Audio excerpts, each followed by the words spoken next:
যে আজ আমি আপনাদের মাঝে নিয়ে এসেছি একটা ভিন্ন স্বাদের চিকেন পুর ভরা একটা আইটেম, পাস্তা আইটেম। এই যে আমি এখন যে ক্রিমটা তৈরি করেছি সেই ক্রিমটা আমি উপর দিয়ে এভাবে ছড়িয়ে দিচ্ছি। আপনারা আপনাদের পছন্দ মতো যে কোনোভাবে দিতে পারেন।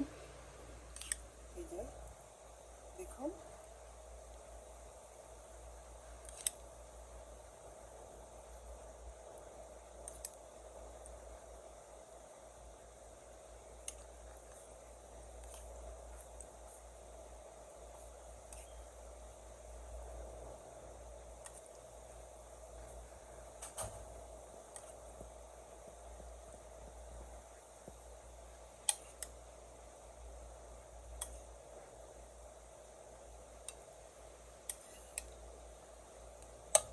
এই যে দেখুন হয়ে গেল আমার ভিন্ন স্বাদের মজার পাস্তা।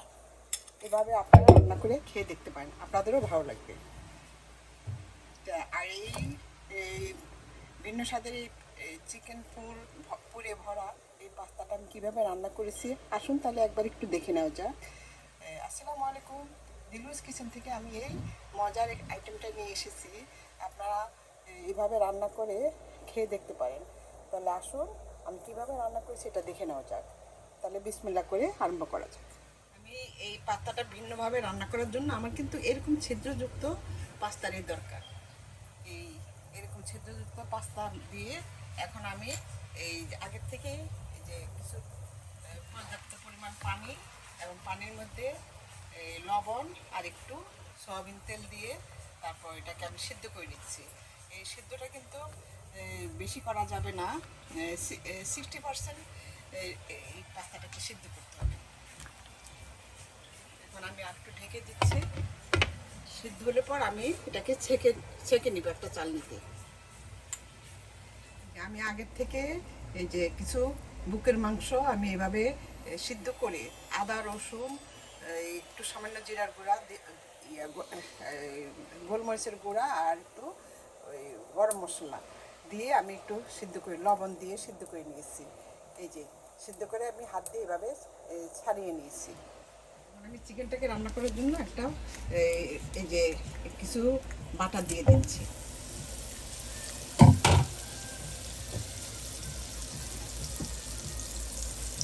দিয়ে দিব পেঁয়াজ কুচি। এই যে পেঁয়াজটাকে আমি একটু ছোটো ছোটো করে কুচি করে নিয়েছি।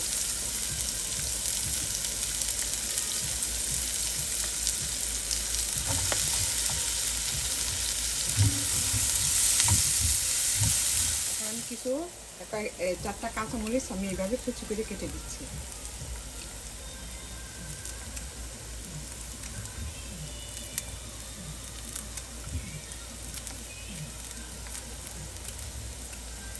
নেড়ে চেড়ে মিশিয়ে দিব। সামান্য একটু গোলমরিচের গুঁড়া।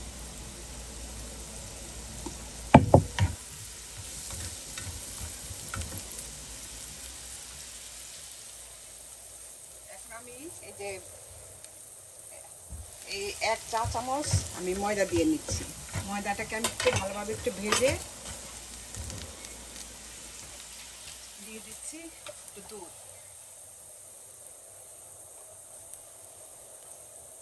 আমি চিকেনটা দিয়ে দিচ্ছি আগে, তারপর দুধ।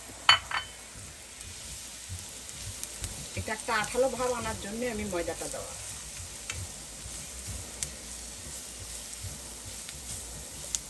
আমি কোনো মশলা দিব না, কারণ লবণ আগেই দিয়েছি এই সিদ্ধ করার সময়, এই জন্য আর কোনো কিছু দিব না।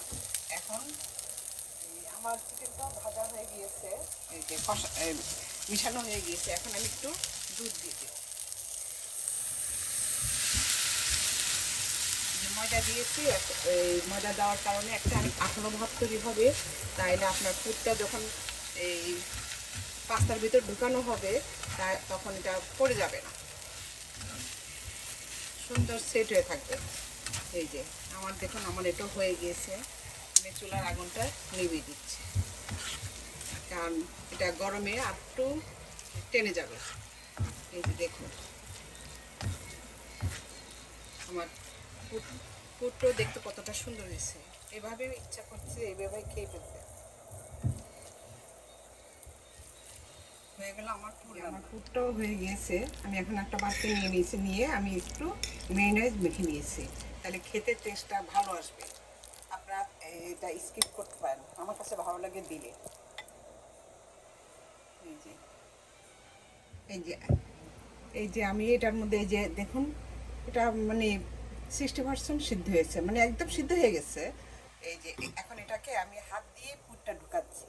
এই যে ছিদ্রের মধ্যে আমি হাত দিয়ে, আপনাদের যেভাবে সুবিধা আমি হাত দিয়ে ঢুকিয়ে দিচ্ছি।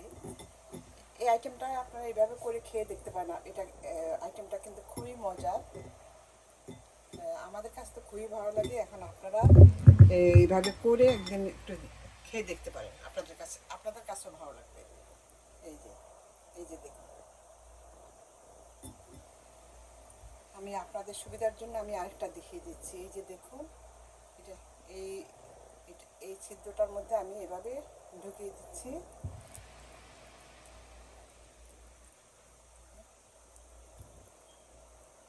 যে পুরটা এভাবে ঢুকিয়ে দিচ্ছি।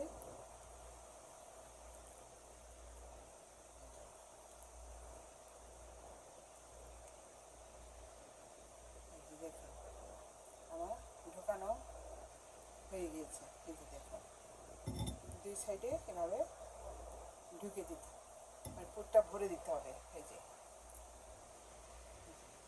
আমি আগের থেকে আমি যেগুলো সিদ্ধ করেছি সবগুলোর মধ্যে আমি এভাবে পুরটা ঢুকিয়ে নিয়েছি। আর এই 3-4টা আছে, আমি সেটা আমার পুরো শেষ। তো ওই 3-4টা আমি মানে একসাথে ইয়ের মধ্যে দিয়ে দেবো। এই যে দেখুন, আমি সবগুলোর মধ্যে পুরটা ঢুকিয়ে নিয়েছি। এভাবে আপনারা করে দেখতে পারেন। পাস্তাটার জন্য একটা ক্রিম তৈরি করব, মানে রান্না করার জন্য আর কি। যাই হোক, এখানে আমি কিছু 1.5 টেবিল চামচ পরিমাণ সয়াবিন তেল দিয়ে দিচ্ছি। আপনারা বাটার দিয়েও করতে পারেন।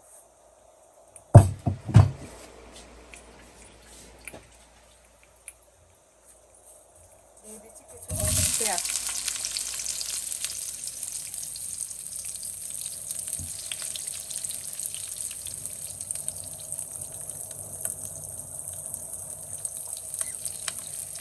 আমি পেঁয়াজটাকে এরকম বড় বড় করে একটু স্লাইস করে নিয়েছি। আপনারা আপনাদের পছন্দ মতো তো বড় বড় করে করলে পরে যারা পেঁয়াজটা পছন্দ করে না ওরা ছেড়ে দিতে পারে। তো পেঁয়াজটা দিলে সুন্দর একটা ফ্লেভার আসবে, ভালো লাগবে খেতে।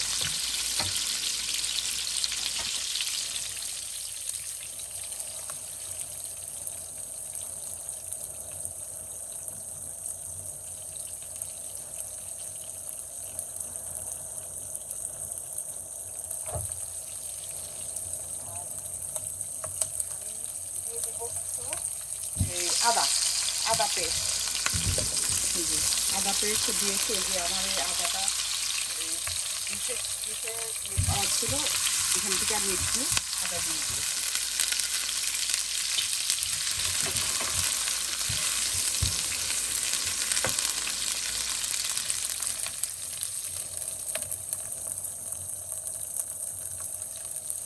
এখন দিব এই যে 2 টেবিল চামচ পরিমাণ ময়দা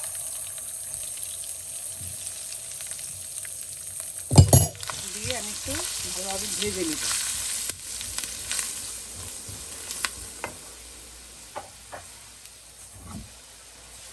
দিয়ে দিচ্ছি, আমার ময়দাটাও ভাজা হয়ে গিয়েছে। এখন দিয়ে দিচ্ছি আমি দুধ 1 কাপ পরিমাণ।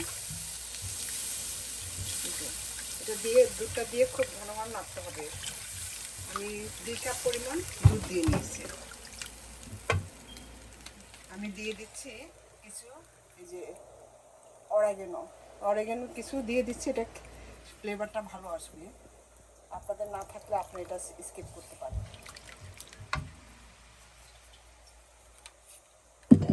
আর দিব গোলমরিচের গুঁড়ো।